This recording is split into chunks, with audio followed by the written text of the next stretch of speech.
The Progressive Era. There were men, women, and muckrakers. The Progressive Era was when Americans set out to turn societal issues in America around. All of this took place in the U.S. of A. The Progressive Era was from 1890 to 1920. But why was there a Progressive Era?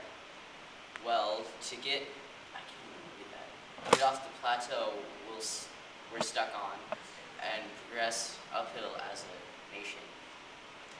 Some of the issues were poverty, immigration, political corruption. Food, labor, environment, and civil rights. Click on me to learn about immigration. Click on me to learn more about Frank Norris and railroads. Click on me to learn about Jacob Rees and poverty.